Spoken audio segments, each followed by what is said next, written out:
Oops. Good evening. Hello, everyone.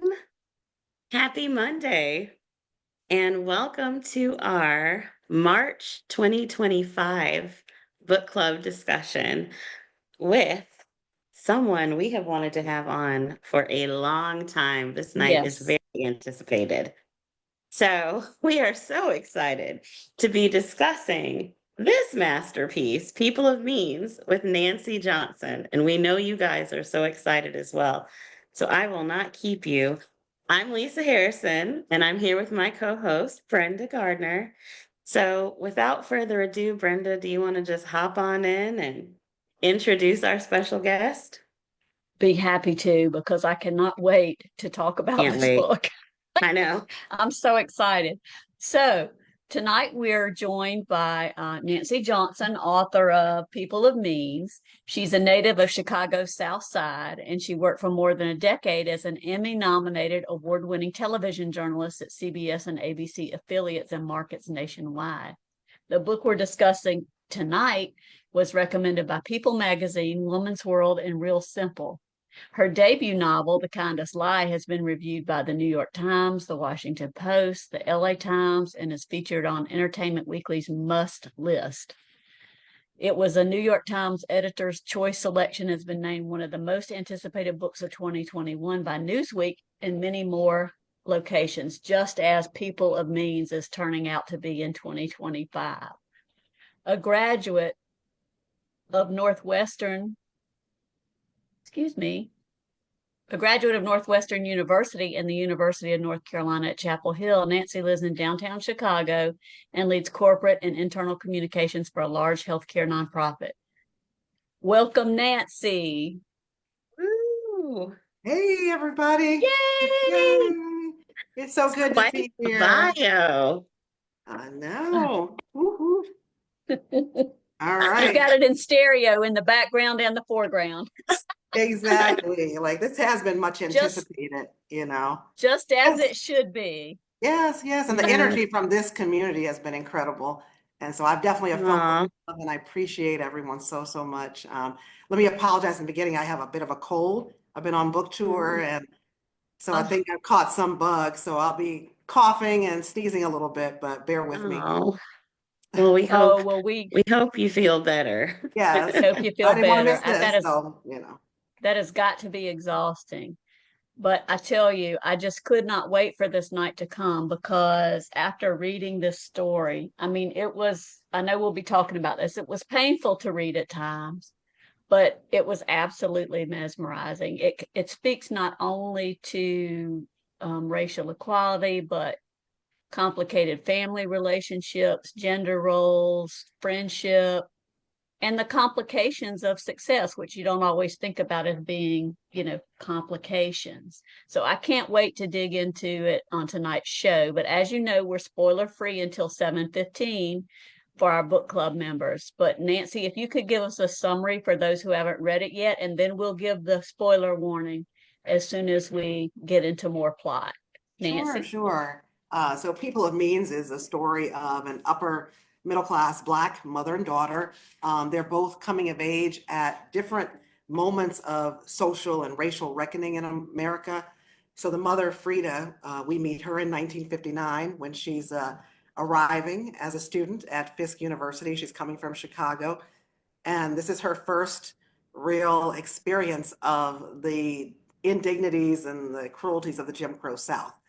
And um, and she has to make some choices about whether or not she's going to get involved or not in this burgeoning civil rights movement that's happening around her while she's on campus.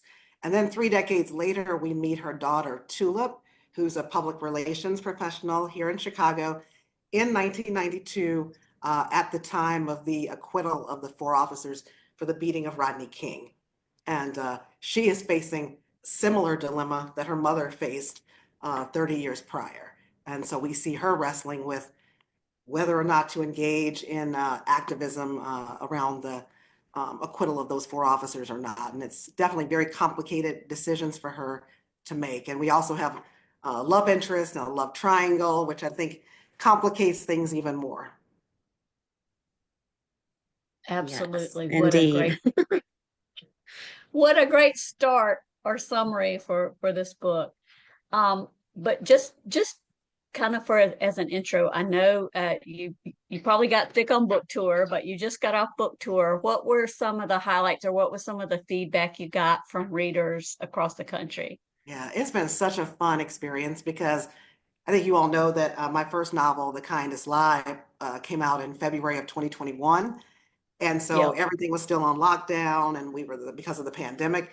So I didn't have the opportunity to get out and meet readers face to face. And so this has been my first experience with it. And there's just nothing like it. I had my launch event here in Chicago at Semicolon Books and did a few other events here locally. And then well, not this past weekend, but the weekend before that, I was at the Tucson Festival of Books, which was a lot of fun.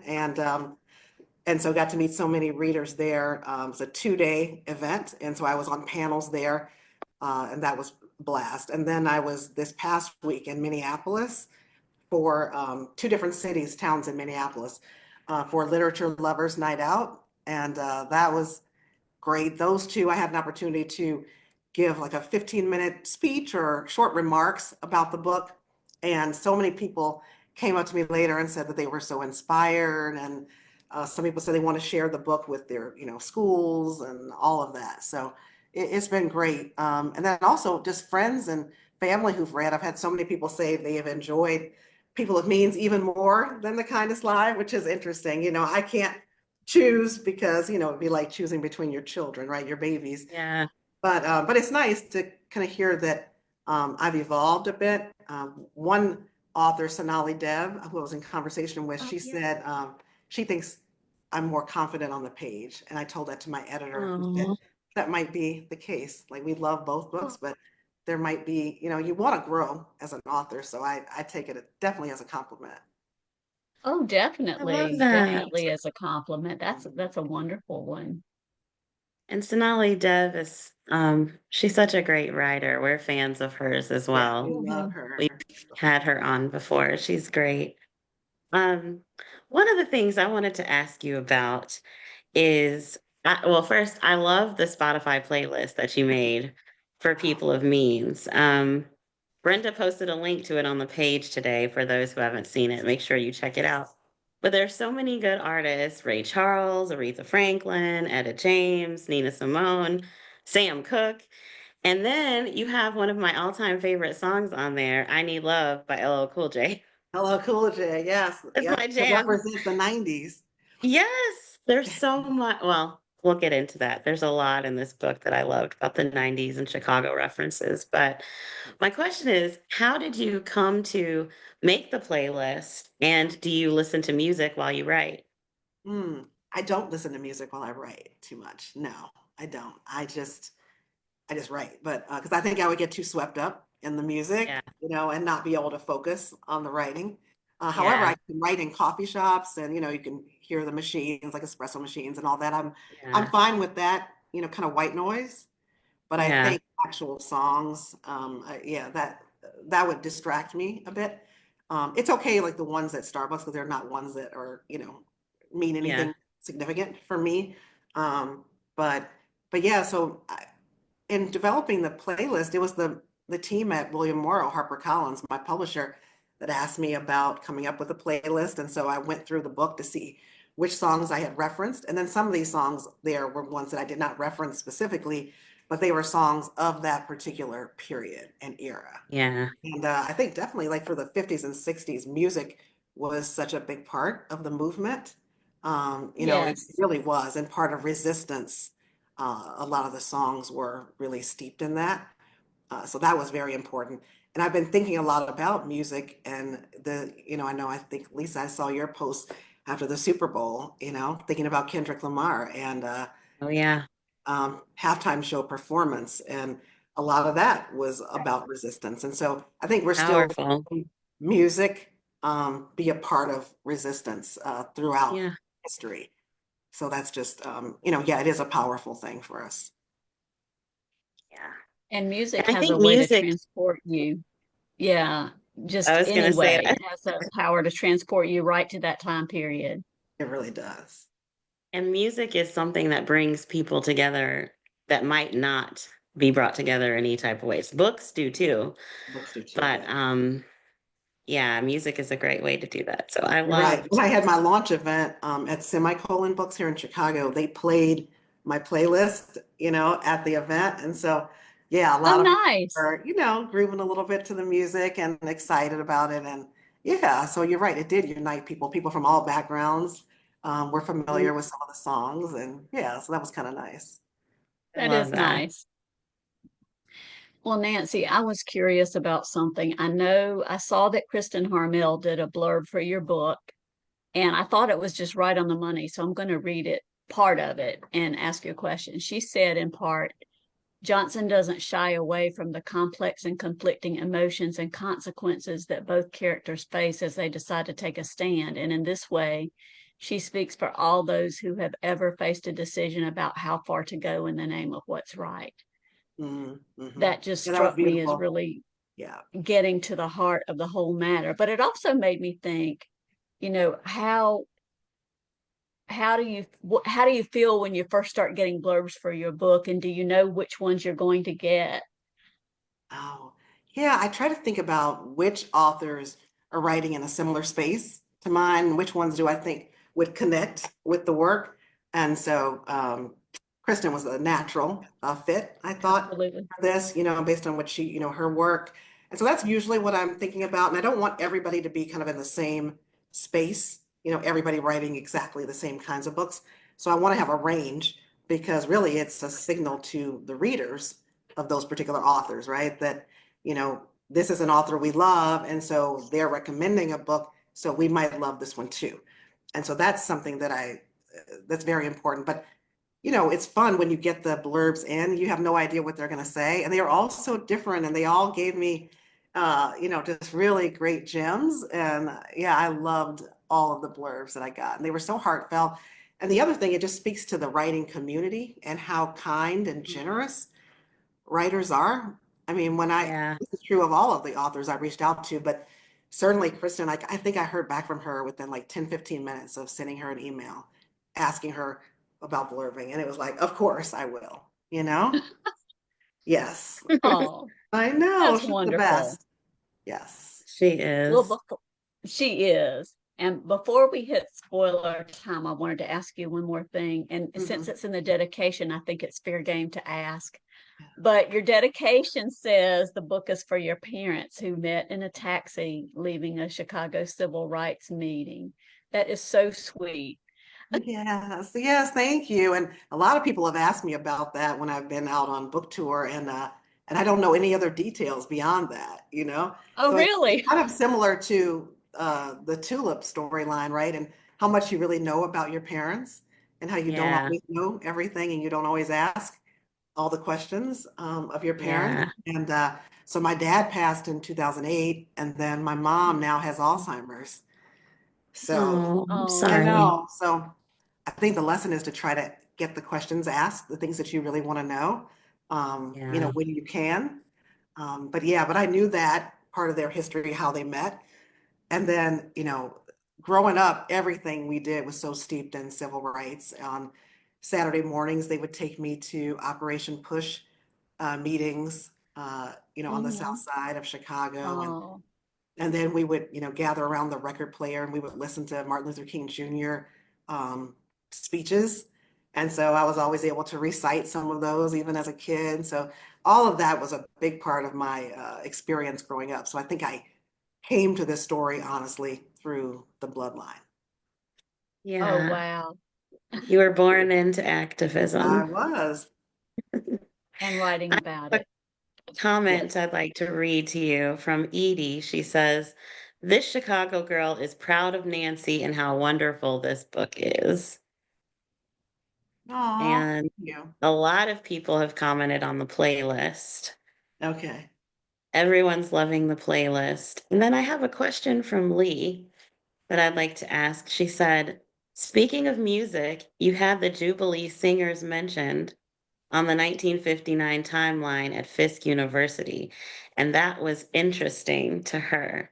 Can you talk Yes, about that a yes, little bit? right, right. And that's these singers. There's this beautiful, and I didn't get to go there to Fisk to see it, but there's this huge portrait in one of the dorms, in the dorm where Frida is as a freshman. A portrait of the Jubilee singers, and they are world renowned, singers, and they got to, have an audience with the Queen, and they got to, travel all over Europe.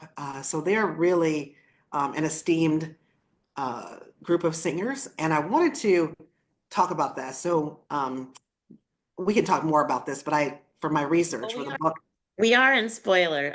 I will say Oh, it's at 7:15, so we have entered spoiler oh, we've time. entered. Oh, okay, okay. So I We was can like, go I don't know if I ahead should. and answer. Alert, alert. Alert, Spoilers. alert. I mean, and I don't know if it's a spoiler. It's just that as part of my research, I talked to Nikki Giovanni, the late great author and poet Nikki Giovanni, and she was the one who told me all about the Jubilee Singers. And then I did some research and looked them up, and I just thought it would be really nice to add that piece in about them because it shows that this was such an esteemed university and you can feel the weight of history that's on the shoulders and on the back of Frida. And that's why I spent time talking about the Jubilee singers and, just so that you could see her and feel what it was like for her to be looking around, in the dorm and to be seeing all of this history and knowing that she's part of this greatness as well, and that there are certain expectations that come along with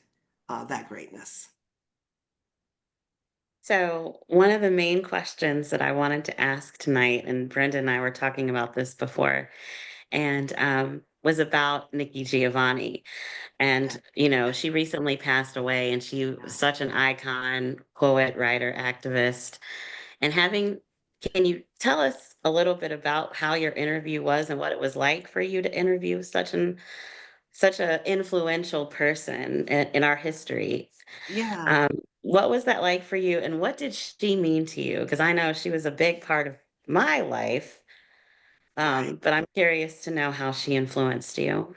Yeah, yeah. I think she's influenced me just because she's so bold in her writing.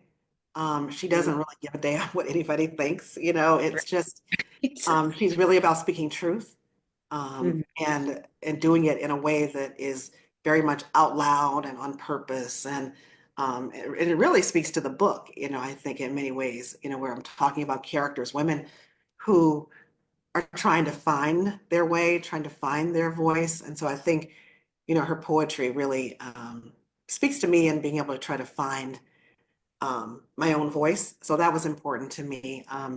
But when The Kindest Lie came out, Harper Library, their marketing team had both Nikki and I on a Facebook Live. So, yeah, so we were on Facebook Live talking about, she had a book of poetry that just come out. I'm forgetting the name of her book of poetry that had come out at that time, but she was promoting that, and then I was promoting The Kindest Lie.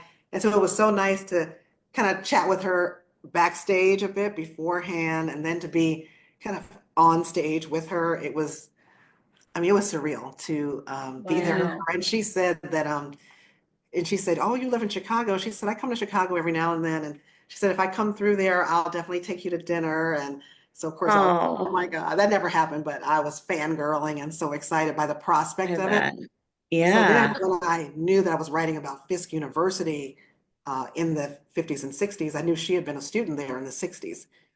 And so I asked my publisher, my editor at William Morrow HarperCollins about connecting us. And so they did. And so we did a Zoom call. And that was amazing just to be on Zoom across from Nikki Giovanni. I was very nervous and intimidated. I just didn't know, I didn't know what to say.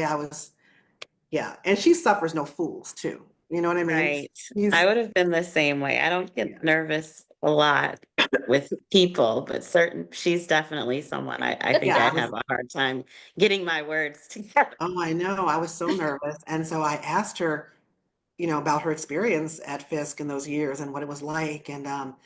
And she's the one who told me about the role of Nat King Cole, and that for a lot of people, he was considered a sellout. But she said, no, he really wasn't, that he was doing work behind the scenes, giving money behind the scenes for the movement. She also told me about the Pullman porters and everything that they did. I think of what else. Also, the whole storyline with Frida and carrying that package and all that, some of that, the details of that I got from talking to Nikki Giovanni. I was like, what would be plausible, to happen here? And then she said, well, she'd probably have a boyfriend who, was friends with people working, on the railroad and all that. And it would be pretty, easy. And this is how it would go down, how it would happen. And so she told me all this history, hidden history. And I told her, I said, I'm writing it all down. I said, I'm going to look it all up when we're done here. And she just leaned in and said, child, you're not going to find this in the history books, So a lot of things were, just what she experienced. And so I was really privileged to have spoken with her. Just so sorry that she didn't get a chance to read the book and I didn't get to Oh, send her a copy. but you brought those stories to a whole new several generations of people. So that's Yeah, Yes, admirable. definitely. pretty Well, special. I know Lisa's monitoring the chat, but I did want to kind of jump in with something related to the plot.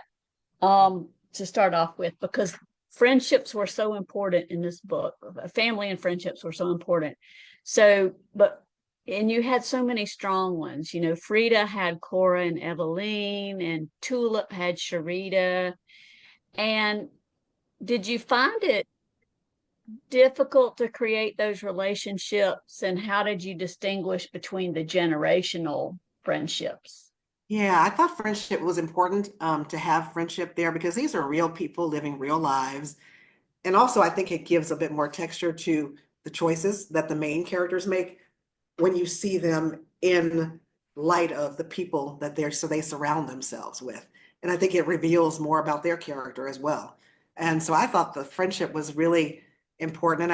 I've heard from readers who have said that even though those were very much secondary characters, but they felt like they really got to know those characters Oh, as well. Certainly, I think really got to know Cora and Eveline. I oh, think their absolutely. stories, right. And so I didn't know going into it and writing it that I was going to give, Eveline, say that pregnancy story or give Cora I the was going story to ask. necessarily about her family and all of that. But some of that I got from the research because I interviewed some women who were students at Fisk during that time, not just Nikki Giovanni, but some other women who are not well known, Hmm. and they are all Yeah. in their 80s now. And one of those women told me that she was from Murfreesboro, Tennessee, and then she said that she didn't get involved in the activism on campus because of the risk to her family's livelihood, and that they were teachers. And she said, and they told her we could lose our jobs if you do this. And so that's where I got that story Oh, for Cora. And so after this woman read it, she emailed me and said, thank you so much for putting my story in there. So that was really nice to have her read it and feel that I did that story justice. And of course, it's not exactly what her story is, but I took pieces right. of her story. And I thought that's an interesting way to approach it because there's so many different reasons that people get involved or don't get involved in activism at that time period. And I don't think we think about all those other pressures of what's the impact on the family members of these folks.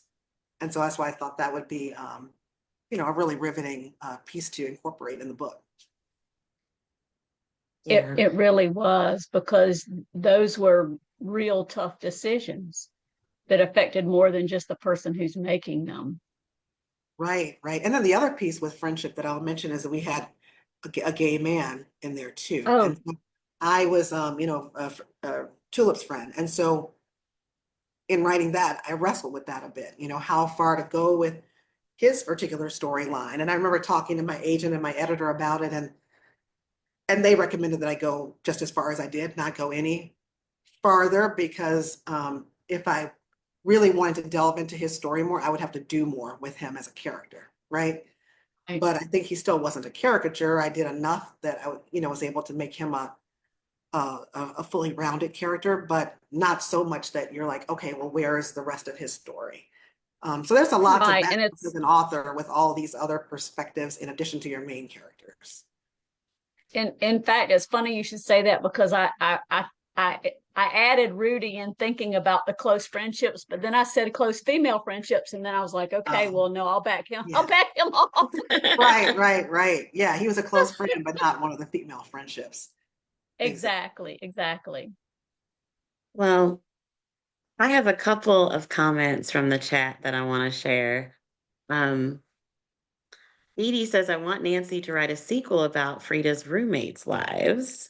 So that's something. I Yeah. don't know if a sequel is something you've thought of, but I think everybody would be on board for a sequel. Mhm. And then I'm going to Maria make my said, plea later. What yeah, did you say, Brenda? I said, I'm going to make my plea for a sequel later. It's on something Oh, okay. Yeah, you always hear that from readers when they and really love a book. They quite often want a sequel. I know people are still asking me right. about a sequel for The Kindest Lie. yeah, we Yep, want they want to know more. what happens to Midnight and Corey. Where do they go from here? Yeah. Oh, I love Midnight. Exactly. Mhm. So, Bubba says that everyone needs to listen to the interview with our very own Ron Block, Nancy, and Jodi Picoult. He said she'll never forget it, and several members agreed with her Oh, on thank that you. statement. So, for those who haven't listened to it, you can check out Yeah, that that was on definitely the a powerful, podcast. yeah, that was a powerful conversation that I did with Ron and Jody. So Yeah. definitely check it out. Maria says the lines "smoking can kill you. Did you know a racist can kill you faster?" is very powerful. And I Thank agree. you. When I got there, I had chills to the bone because, you know, one of the things, there's still people who don't believe that Mhm. racism is alive and well today. Right. And I think there's plenty of instances that we see. But for some of us, it's something we have to deal with on a daily basis. And if people aren't around it or they don't think that way, it's hard for them to see it or to know it. And that's why these stories are so important. So thank you again No, I for totally agree. sharing stories like these and telling them, because lines like that will stick with anyone forever.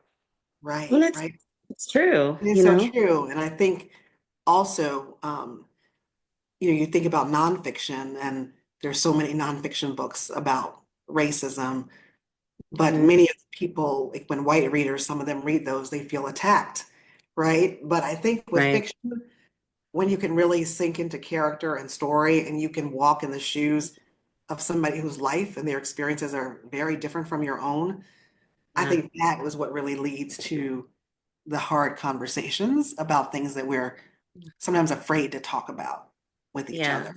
And that's what I love about fiction. Yeah. Me And too. It gives you the forum to have that open conversation because I have all of my friends are every type, age, race, whatever. I'm friends with everyone.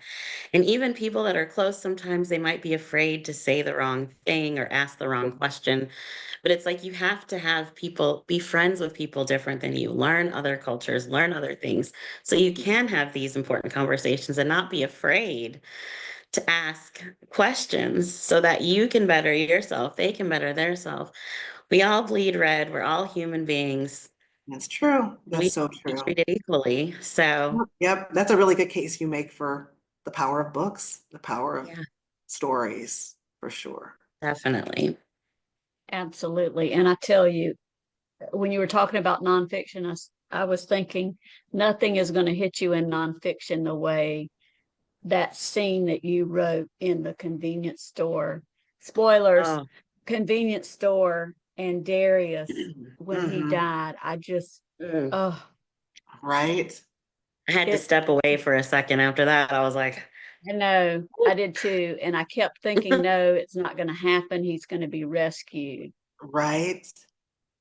So that's difficult to write. And that kind of thing, I didn't know that going into the beginning of writing the book that that was going to I was happen. going to ask you yeah. if, yeah, Yeah. was that planned or did it evolve? It evolved. I'm definitely one of those, Mhm. you probably hear so many authors say whether they're a plotter or a pantser, whether they plot books out or they write by the seat of their pants. And I'm definitely more of a pantser. And then I remember when I turned in an early version of just really early pages of the book, my editor at William Morrow HarperCollins wanted to see like the first, I don't know, 70, 80 pages. And so I sent that to her, very raw, nothing had been edited. And I could tell there were no smiley faces or any of those emojis. And so I'm like, oh God, she thinks this sucks. So she said, let's get on a call. And we got on a call. And then she said, tell me about your process. And so I said, well, I let the characters speak to me. And she said, I'm going to need you to outline. And because I think early on, I think it felt very episodic, like the scenes weren't really tying together then. But of course, that was a very early draft of things. And so I worked with an author friend of mine, or had her send me an outline method that she uses. And so I did a 10-page outline. My editor was on board again after getting that outline. But I like to say I followed it a bit, but I really was able to dream the rest of the way. And so that scene with Darius, yeah, that was not in an outline, for this book. And I wouldn't have gotten there without letting the characters in the story evolve. And so I just kind of, as I'm writing it, I'm thinking, okay, what will they do next? Where will they go next? And I'm discovering right along with them what happens. And so that's so much more interesting for me as a writer Yeah. to have that Was discovery process. was that the hardest scene for you to write? Oh gosh, that one was very hard. And then another one that was hard, but also one of my favorites, it was also Sadiqa Johnson, who blurbed the book. Her favorite as Yes. well was the one with Gerald on the road with the Good Samaritan, Oh, and, not right, and how yes. so that was a hard one to write. Yeah. It was one of my favorite to write because there was just so much nuance or I tried to bring so much nuance to their conversation. You know what I mean? So it wasn't obvious in the very beginning that, okay, he's going to be coming at it, just blatant racist, right? They're Yeah, I having did not see that one conversation, coming. and then you see when it takes a turn. And so I really Yeah. enjoyed writing that, but it was also a difficult one to write. So I'd say that one and the Yeah. one um Well, with Derek. and because that's sometimes how things happen. You think, Yeah. Yeah. That one was tough for Yeah, me the to yeah, read. trust that that Yeah. one was, Gerald had, and the hope. And that was something I talked to a book club about yesterday when I was with a book club called Black Girls Read Shy yesterday. And most of them had read the book, and so we had a one with spoilers. And I just felt that I mean Gerald, that they all hated him, I'll just say. Or most of them did, not everybody, but many of them, thought of him as a villain. But I thought he was just trying oh, to do the best he could with what he knew. And that Yeah. scene with the Good Samaritan is one that I was hoping would humanize him a bit, and that you yes, could really start to empathize with who he is and what he's trying to do. And he has this goal and this dream, and he comes from poverty, and he's like, I'm going to be a doctor someday, right? And going to a luncheon like that is part of fulfilling that dream. And so you see what all of this means to him. And then to have that guy, not help him with his car, and then Yeah. really dirty absolutely. shirt and all that. It was yeah. So that was the Yeah. intent behind having a scene like that. Powerful Well, all the way I'd like to through. put a pin in that. Maybe we'll get back to it. Mhm. Our book club member who is joining us tonight is here, so I'm going to let them on in and to ask their question of Nancy. Great. Oh, I see Ron Block coming on. He's Oh, our book Ron club Block. member. You're the Hi. book club member. Oh my God. Do So this is you like think payback we after I surprised him. That's right. do you, do you think we could have a night with Nancy and And not not have have Ron Uncle be a part? Ron. We I have to know. have Uncle Ron on. Oh, Not possible. I Not love possible. Ron. I I love love you. you. We do My too. God. Yeah. I was so jealous you were at the Tucson Book Festival, and I saw you with my friends. Like Wanda Morris was there and Jennifer Yes. Coburn. I'm going like, I want to be there with them. Right, right. It was so much fun. So Good. much fun. Oh my God, it's so good to see you. You too. I'm so happy you got tour this time. I know. So Yeah. much. fun. I didn't get it last time, so this has Oh, been so nice no, to get I out and meet readers, and it's fun. Yep, I've right. got one in early May coming up with the Milwaukee Library Foundation. They Great. have a literary lunch every year. That's And awesome. so I'm going Well, to be their featured speaker. So I'm excited about that. Good. Good. Yeah. fun. We still have to figure out a visit to Cleveland. Oh, yes. Yes. So just let me know when Thank you want to do That'd it. be awesome. I I would know. love it. It's gonna happen. It's gonna happen. Yes. How's book club? Good. How is book club? It's going well. This has been We're fun. having a We're blast. in we're in the spoiler section now. So Yeah. Ooh. yeah. So if But you have read, cover your ears. we heard that you have some questions, Ron. So you said you have And some Ron is like, questions. Yeah. I got a laundry list of questions, let me oh, tell you. But yes. I'll start with a few. So you and I, Nancy, talked about your book to a lot. And I think after one of our conversations, I texted you and said, "Oh, we didn't talk about this." And you're like, "Oh, we didn't, but we will." So I want to know about the source of the title of the book and what it means for you. Because I think as readers, we can kind of pull some things from it and what it Right. means to us. But how about for you? What does it mean? For me, yeah. I have lucked out with titles so far. So with The Kindest Lie and People of Means, each time it was my idea of the title and it didn't get changed. But I have so many author friends who, the sales team, marketing, those folks get involved. They've got to put together 15, 20 different choices for titles and then Yeah. they choose. And so I was very, very fortunate that this title stuck. Yay. Um, for one, it's what it means on the surface. People of means, it refers to the socioeconomic status of the characters in the book.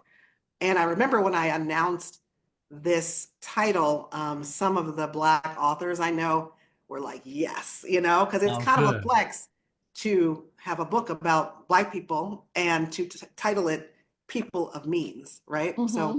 I really loved that. It was similar to what Tayari Jones did with An American Marriage.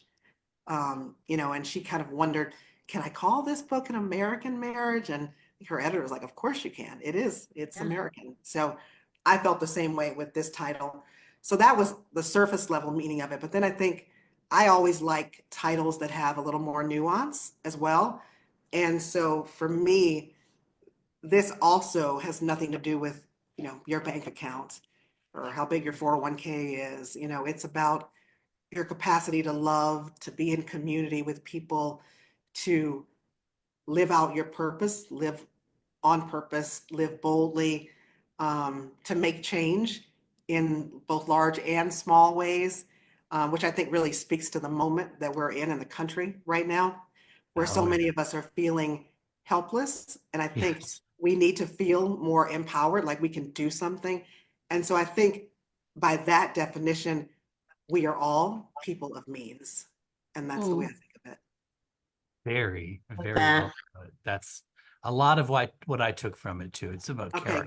good. And Good. actually, I used to define people of means, I had defined it in the story with Darius, whose parents were sharecroppers, right? So Hmm. he's not somebody from the higher echelons socioeconomically. And so that's why I wanted to use him and his story to really define people of means, that it's not just about the amount of money that you have. Right. That's I love fabulous. that. I love that title. Okay. I'm going to switch gears just a little bit. I'm I'm realizing lately that we often talk with people about their structure, like the physical things about how you put something together. Do you write in the light or the dark in a car, on train, but we Uh, don't talk very much about the emotional journey of it. And I would love to know from you, I don't think I've ever asked you this directly, but where do you think that the drive to tell these compelling stories and to put them down and the importance of them comes from within you? Yeah, I think a lot of it comes from my own life. It's certainly not autobiographical, but there's Yeah. this part of me that, well, for one, on several levels. One, I did the same thing in The Kindest Lie. I wrote about family expectations and the weight of family expectations, Mhm. and also that kind of mother-daughter or grandmother-daughter, relationship, granddaughter relationship.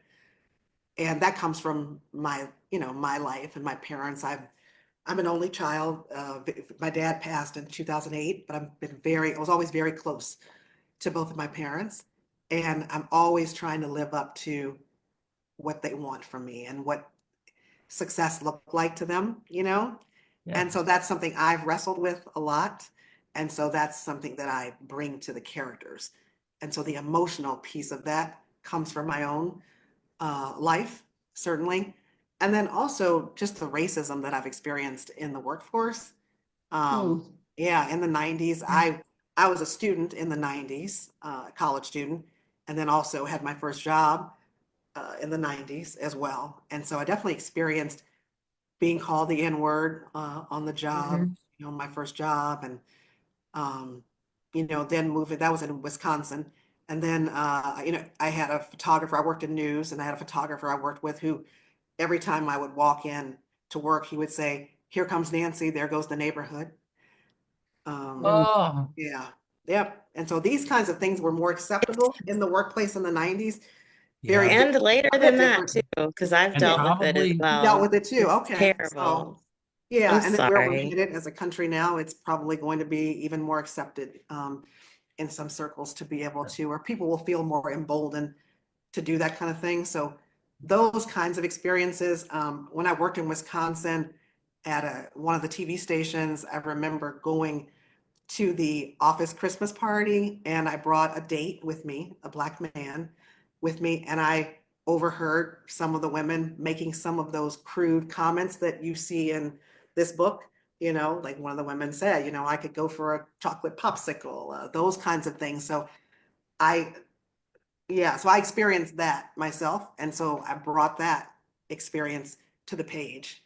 Yeah, And so some of there the were several things things. about those experiences, like you never forget them. You Nope. don't forget, Mm-mm. even when you go on, you become successful, no matter what you do, you never forget the first time you were called the N word, You you don't know? forget it.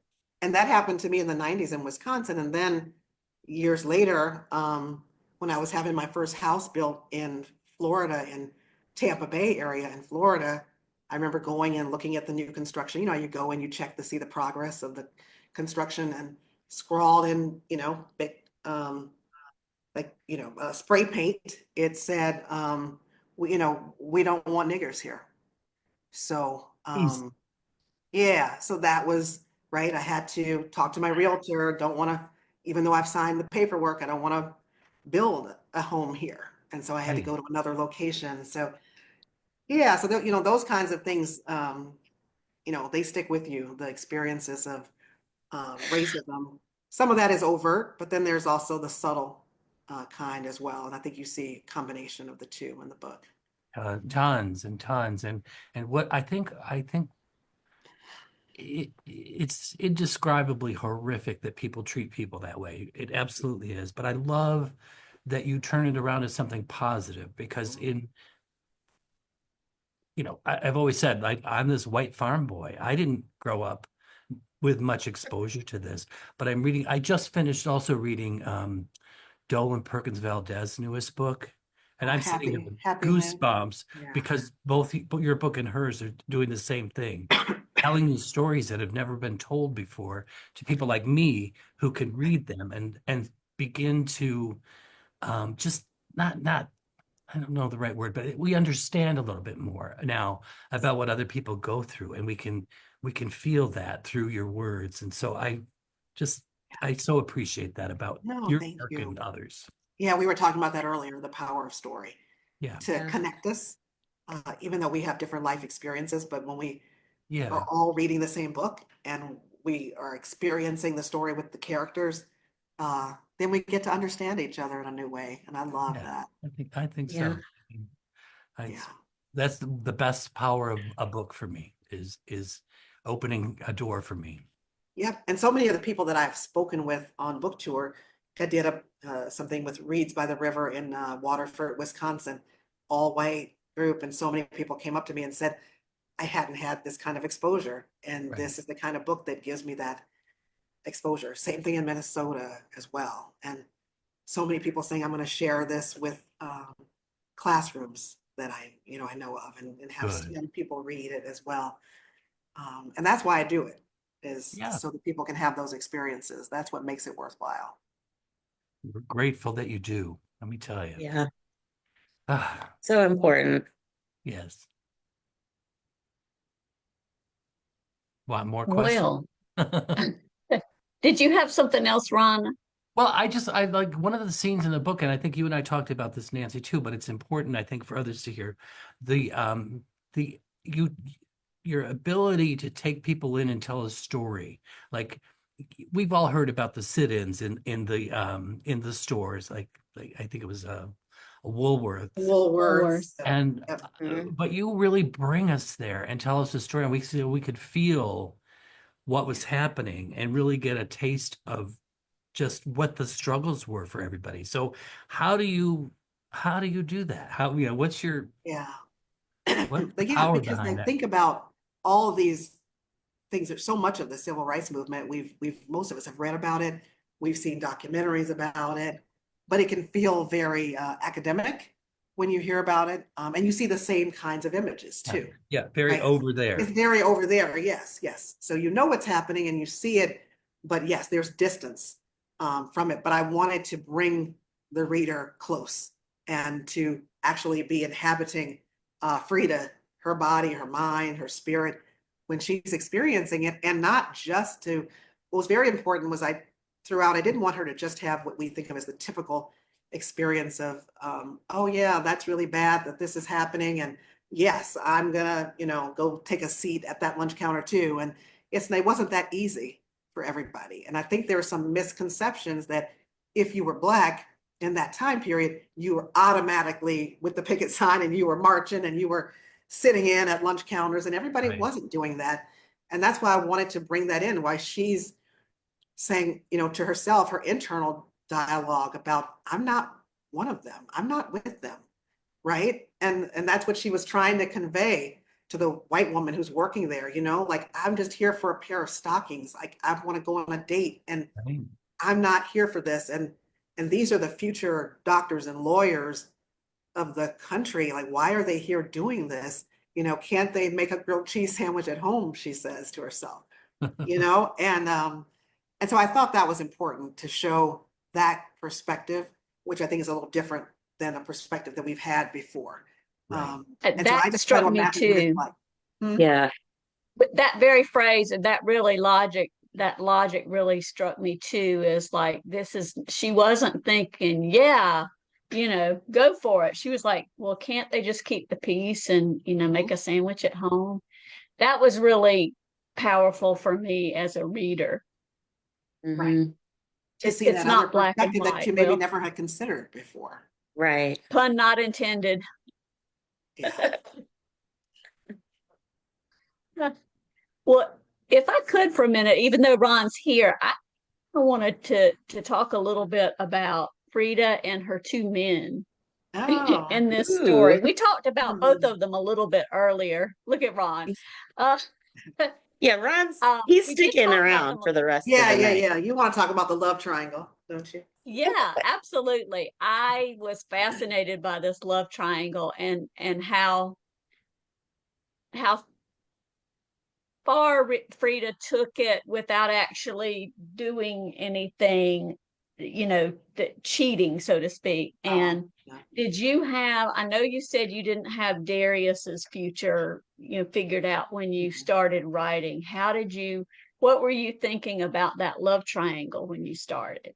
Yeah, I really wanted to use the love triangle to not just to be salacious by any means, but to have the choices that Frida has to make more complicated. And I think the two men in her life complicate her choices. Which one is she going to be with? But they each represent different decisions that she could make, right? And you've got two men that neither one is a bad choice, right? They're both, nice looking guys. They both care about her. She cares about them. So I wanted it not to be an easy choice for her, but she's got the saxophone playing, activist in Darius. And then she's got this medical student who is promising her a great future. It's who her parents want her to be with. And so there's always that pressure from her parents. but it's also a safer choice. It's about your security too. And I wanted that to be a valid choice for her as well. You know what I mean? Yeah, That it's not like, absolutely. oh, I And rejected love for this, or, she loves right. both in different ways. And, and she makes certain choices. And then I think, what you saw unfold with what Gerald ended up doing and all of that, I didn't think of that in the beginning at all. So it was just as the story evolved and I was thinking about these characters, I kept thinking, what could he do and what, you know what I mean? And he revealed to me what he did. Absolutely. That's so funny. And a little before Ron came on, you were talking a little bit about Gerald and how some of your readers in your stops thought he was such a villain. And it's kind of funny because I didn't really take it that way. I mean, yeah, that wasn't a great thing for him to do to lie about it, but she lied first. And that whole scene where he confesses really opens him Yeah. up to me as a real person and a flawed Yeah. but good person. A good So person, I just right? thought it was funny how different interpretations are. Different people interpret it different Yeah. ways, and he's a villain to some, but I don't really like to think of any characters being villains. But he's probably the closest to a villain that I had in the book. But I'm trying to create characters that are multidimensional and, well-rounded and complex. And so everybody has a point. That's something I learned when I studied with T.R.E. Jones at a 10 House summer novel workshop, and I was working on The Kindest Lie. And I had a scene between the grandmother, the mama character, and her granddaughter Ruth, and I had them pulling and tugging and at dishes and curtains and all kinds of things. And she said, that's not how you write a scene for people who you want to show love each other. And we're going to care more about characters that we see caring about each other and loving each other, right? And that makes the choices that much more difficult, right? So that's what I was trying to do with that. And I wanted you to have some empathy for him and the Yeah. decisions that he was trying to make and what he's trying to do with his life. And then I think also with Key and the storyline with Tulip too. Mhm. Um, and I thought as I was writing it, the character of Key, he's also someone from a lower socioeconomic Mhm. background, just like Darius is in the 50s, 60s Mhm. storyline, but their approach and their viewpoint on activism are completely different. And it Right. shows that we as Black folks and as, we're not a monolith. Everybody comes Right. at it differently from their own life experience, which informs how they view where they stand on these issues. Because he's saying to Tulip that getting involved and engaged in protest, that's a privilege that I don't have the luxury of. I'm here driving a bus, trying to make ends meet. I'm trying to survive as a Black man in America. And he's got his dad who had been incarcerated. He's got and we know now that he had been as well. But and then his mom who had been, the hair netted lunch lady, and his parents now have this business that they're trying to get off the ground. They can't afford to be involved in this kind of stuff that with your cushy job that your dad helped you get, that you can be involved in. And so that's what I was trying to show with that particular love Absolutely. interest. Yeah. Yeah. And that, In fact, I just realized we didn't talk very much about Tulip at all. So we need another hour. You're very good with that? I'm no, kidding. I have a question, but before I ask the question, we did have someone mention that they would love a sequel about Tulip and Key. Ah, okay. So that's another comment I'm from the making note chat. of these things that we got. Frida's roommates, somebody wants a sequel. Yeah. And then Tulip and Key. Yep. So we got lots of Well, spin-offs here, you know. I know. and what Frida's life is like. This is my vote. What Frida's life is like after after they go back to Chicago and she visits North Carolina and Washington. What does her future look like? Right. That's what somebody asked me at the book club I was in yesterday. A woman said, well, okay, you're the writer, so tell us what does Frida do? And I'm like, I don't know. Like I leave that up to the reader to know. And it's hard when you're writing endings. I don't like an ending that's everything is tied up in a bow and it's neat. Right, I right. like those endings that are a bit ambiguous, but also feel inevitable in many ways. And I like to have some hope in the ending too. And I think we have both that sense of inevitability and hope with this particular ending because you know that Frida is going to follow her heart and listen to her own instincts and do what's right for her. So at least you know that. And so that makes you feel good, whether it's with Gerald or not with Gerald. One thing that I wanted to know, oh my gosh, I can't believe the time. Like, I know it's flown. I'm just gonna do this last one. We can start our wrap up questions. But why do you think Frida never shared like her all about her involvement in like the movement And all with that. Tulip? Like, Yeah, why did she keep some of that secret? And I know you mentioned not knowing your parents and right. So things that like was that, part of it, but not really knowing your parents and being somebody who yeah, doesn't always ask the questions, and you have parents who are not always completely forthcoming. Because I think so many of us, we don't always know our parents. We think we know our parents, but we think of them as these people that they show up at as in our lives, fully formed right. adults, when they had us, but they have a past and they had a life before us, and they still have a life outside of us as the children. And so that's really interesting to me to be able to explore that. But I think another reason that Frida doesn't is because it dredges up all the memories of Darius and so much that's been unspoken about that and Yeah, how that that makes sense. all ended. And Yeah. I think it's painful for her because the movement and what she did and didn't do, she didn't go to the March on Washington, all the things she didn't do is tied up in her regret and the grief over Darius of what could have been with him. Yeah. Yeah. It's a Oh, lovely ending. Darius. I like Darius, I that. know. Is satisfying. Yes, yes. So Yeah, many people tell me, "Don't Darius, poor Darius." That's probably the thing that most people say to me because they really connected with him. And yeah. they also say they thought he was going to be the father of Tulip. Like they I thought, did too yeah. So a lot I of I people, had that because thought. he likes I didn't tulips. even think of that. I didn't even think of that. Really? Yeah. I thought that would have been a little too easy to make that be like, I just didn't want to go there. Yeah. Yeah. I'm kind of glad that you didn't though, because Mhm.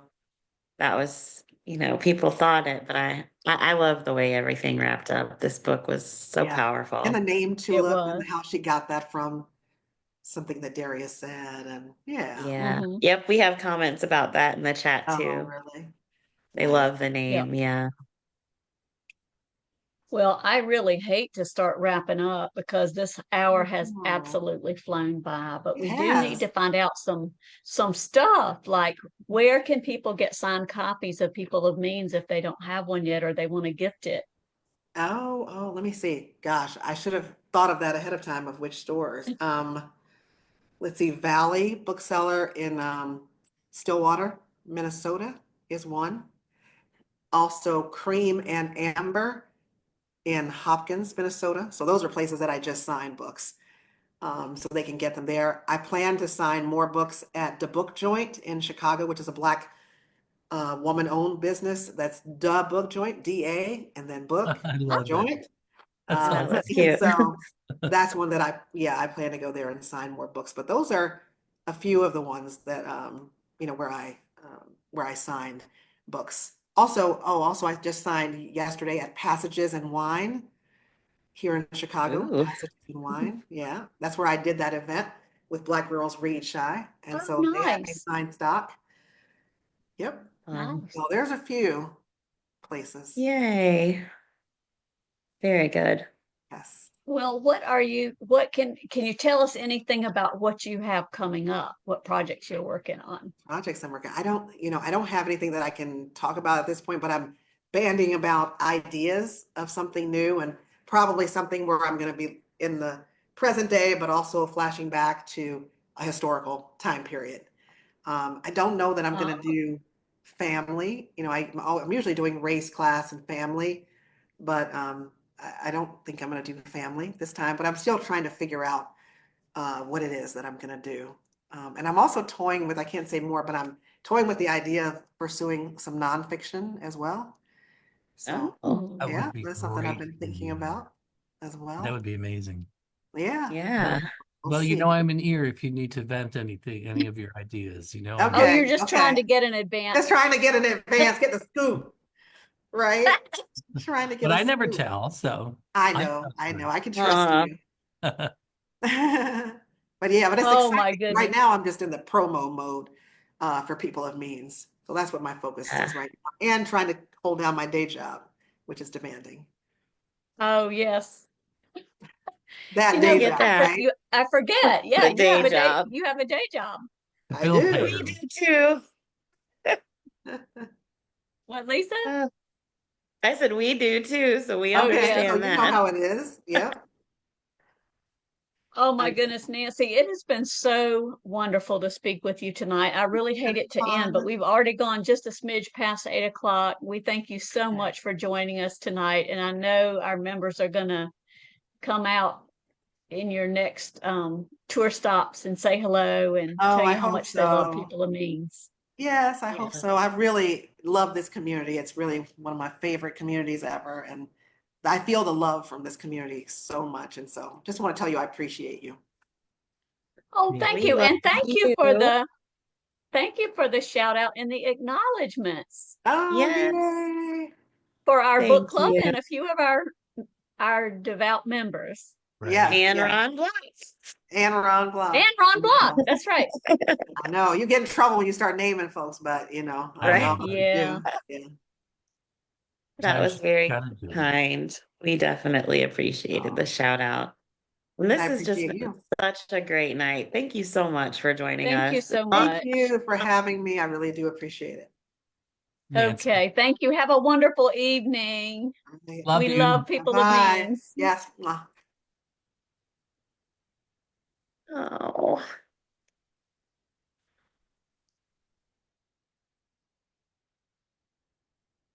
oh, goodness. That was so good. I know the book was so good. She was Told so you. amazing. You Told you. did. Look And at we Ron told you. actually had someone in the chat. It went by faster, but they thanked you because you were the first person who recommended the book during one of our happy hours. And she wanted to thank you. And I'm sorry. I'm not sure who said it. It went by so fast. Yeah, there were a lot of comments in the chat tonight. So if we missed And anything, yeah, I'm sorry. I had to stop looking at the chat because I almost had an emotional breakdown. I'm I sorry, Lisa. I I could guess, tell. yeah, It's that's good. okay. You just had to go collect I yourself. just It's all had to get right. it together. I lost the bet. I For know. just We had she this knew. discussion. I thought I could get through tonight without crying. I I'm did like, really there's no well. way. The There's part no way you're getting through without crying. the Not part that I I like thought being I was right gonna in cry this at when I situation. was talking, there was a part we were talking about it at the beginning. I thought that was when I was gonna cry. I got through that no problem. And then when she started talking about her experiences, it's Sorry, hard. I pushed that one, but it's so No, but it's interesting. important. It's Of course it important. is. Yes, And it's absolutely. just for me, I have people wouldn't know, but I've dealt with a lot of racism. Even recently, I had a horrible experience. And it's just like, you don't want to give those type of people the power, Right. but Correct. you never forget some of the things that people say Oh, or how you've been targeted. And it's just a part of life for some of us. And it's sad that it is, but it is. Yeah. Well, I feel like it's always my job in books like this to listen and hear, or to read it and absorb it and take it to heart. You know what I mean? And unfortunately, I know it's traumatic for so many people, and it really brings up bad stuff. And but gratefully, we all get to learn from it, and hopefully, we get to do better, and I'm we can help sorry. and like our own influence kids other and things people. to do better. Yeah. So let's move I on a didn't little want to bit. do this Yes, today. Let's I really Lisa, didn't want to do I this. can close us out if you'd like. No, I'm Ron, good. why I'm don't you good. tell I us need what to you get have it coming together. up? I need to get it together. We have a lot of fun That's stuff all coming right. up. You got a few minutes. Ron's gonna say what he's doing and then I'll wrap us up. Okay. Yep. So I got my notes. I'm good. I'll I have Christy and I are interviewing Dolan Perkins Valdez on her new book Happy Land, It's so Ooh, powerful. It's so amazing. I cannot wait for people to hear it and read the book. There's so much in there I want to talk about, and oh, it's crazy. But I just got asked. I know that Mary Kay has and Patty has, but I've just been asked to also sit in conversation live at an event here in Cleveland with none other than Frederick Bachman. yay! Yay! Oh, that's That awesome, is Ron. so exciting. I am over the moon about this. And once I thought that was That's the pretty top awesome. of the Oh, there's top, I more? got a phone call from someone else, and I've got another big one. I can't really say yet, but it's going to happen in July live here in Cleveland, and it's just going to blow your minds. So I got Can't lots of wait. stuff going on. I know, but this Frederick Bachman one, man, it's going to be awesome. That's Oh, awesome. And can Mhm. I that is point out that amazing. 1 week ago today, the three of us were together at I Patty's know, launch right? I know, and we in got Atlanta? Brenda so inebriated. I know. Ooh, Brenda got lit, y'all. she got Brenda yeah. got lit. No more Lisa got lit. It's Brenda Yeah. got. It's Lisa by Don't the book believe a now. word of it. I'm just the crier lady, and Brenda's the lit one now. She stole the throne. You know, It that was that so, sweet tea really lit me up. yeah, Drinking sweet tea in a mason jar. Who am I? Brenda by Brenda, the Oh, you're that's Brenda. right. But it was so That's great to see you all and to see all the friends and fiction people come out. Oh my God, it was just those the always, whole always family. warm up And my heart and put my mind in the right spot, you know. There was yeah, a lot going on before that weekend, but boy, did that take everything and make it right. it yeah, it was was a so treasure. great seeing Yes. everyone. And we had Molly and Amber there together too, which was awesome for our admin team. And it was just a great weekend. It So was. There may have fun. been a few pictures posted about it. Yeah. If you go on our page, you can't really escape it. Yeah, I Well, know. You really can't miss it. they didn't see everything. That's true. Ah, Absolutely. that is Well, so I tell you funny. what. I tell you what, I'm gonna run through our upcoming book club picks. And then if Lisa so chooses, she can close us on down with some Yep. other stuff. But so be sure to join us on April 21st, where we talk about the story She Left Behind by Patty Callahan Henry, which you might have seen a few posts about on the page as well, since she just launched it. Then we have happy hour with none other than Ron Block on May 22nd, 7:30 p.m. Ugh, that loser. I hope it's the same for you guys I as love me. that I'm pointing guy. that way. And wait, I get to bring the special guest this time, and you You're are bringing the special all guest, and we will going to be on the freak hot seat. out. You're going to freak out. I'm sure we will. Hmm. So then we have May 29th with the page turner with Viola Shipman. We're really excited about that one. And then June 23rd, we discuss Beach House Rules with our own Christy Woodson Harvey. Which I'm reading So right Lisa, now. what else is You'll love coming it. up? Oh, I know. Well, I can't wait for all of these. I can't wait either. So one of the things we wanted to talk about is the reading challenge. And so we're finishing up March now, and the prompt is to read either a sci-fi or fantasy book. And next month for April, the prompt is to read a book with a question in the title, which I think is so cool. Um, one of our book club members, Heather Sparks, did a really great post. She does them every month, and we have it pinned to the feature tab. And it basically has what the prompt is for that month, and our members go and comment and give recommendations. So check out that post if you want some recommendations. I'm not sure what I'm going to read yet, but there are some pretty good ones out there I'm not for, sure either, but thank you, Heather, for that graphic. yeah, we love that. And then coming up on April, we have A surprise. a wonderful event if you're going to be in the Atlanta area. We are going to do the launch party with Viola Shipman, and the tickets are available on Foxtail's website. We're going to be in conversation with Wade, about this book for his pub day lunch party. So go ahead and get the tickets. And if you do, he has a really awesome giveaway for any pre-orders. And I mean, it's pretty great. There's Coach bags and gift cards. It's a big thing. So definitely do that. And speaking of Atlanta, we also announced at Patty's launch that we are going to be having a 5-year anniversary party, and it's going to be in Atlanta, August 8th through the 10th. A wonderful bookish weekend. We are so excited. It's going to be amazing. So save the date, make some plans, try to come on down. Hint, hint, Ron Block. There's a really big airport in Atlanta. So I've Huge. heard. So I've heard. And actually, I like the airport in Atlanta. I think it's very well constructed and laid out. So I'll just put that on the record. Yeah. So we're excited about that. Lots of fun things coming up. And that's it. Save the date, August Yeah. 8th through the 10th. More details coming later, but we're going to have all kinds of activities, so you'll have things to choose Yeah. from. It'll be fun. So that's our evening. Yes. So Thank you for excited to talk joining with us. Nancy. Thanks for inviting me. And Thanks thank for you, Ron, staying for on. for coming on and staying on with us tonight through the duration. Yeah.